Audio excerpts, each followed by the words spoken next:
I think that to survive a hostage situation, it's very important that you humanize yourself, that your captors view you not merely as a target, not merely as some stray lawyer with too much money in their view that they picked up off the street. Of course, I was an assistant U.S. attorney at the time. I wasn't making as much money as they thought. But rather to view you as a person, as a human being, which is a strong incentive for them to keep you alive. So I tried to do that.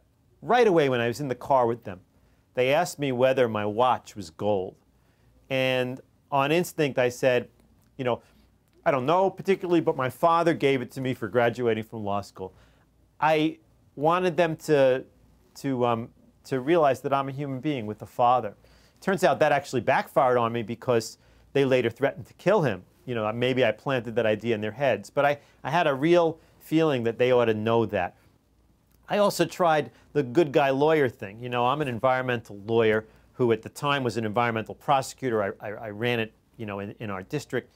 And I felt like if I told them I was a good guy lawyer, I'm doing good things, I'm trying to help save the planet, I mean, I didn't use those words, but those ideas that they might be less likely to kill me. And actually that backfired too, because one of the toughest thugs, who went by the name of Sen, you know, said that was ridiculous. Why would I be suing ExxonMobil to get money out of them that goes to the federal government when that money belongs here in our community, was his point of view. So that too didn't work, but it was another effort to try to humanize myself.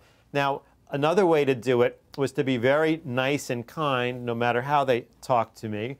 Another way to do it was sort of midway through this, they decided to toy with me and get a little free legal advice. So they asked me actually some very serious legal questions. One of them was about how one of the guys had been, what he claimed was falsely arrested, and he wanted to know if he could bring a lawsuit even though he had given a false name to the police.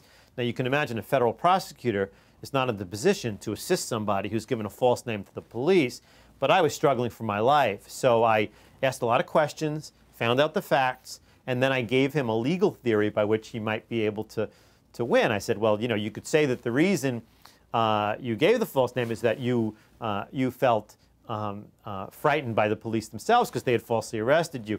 Now, I give you this is definitely not one of my prouder moments, and as a federal prosecutor, I would never try to manipulate something in that way, but here I was just trying to hold on to my life. By giving them positive legal advice, a positive theory that they could feel good about, that was a bonding experience. And you need to humanize yourself and bond with your captors in order to enhance your chance of surviving. So for the most part during the experience, I was as kind and friendly and responsive. I tried to be a good listener.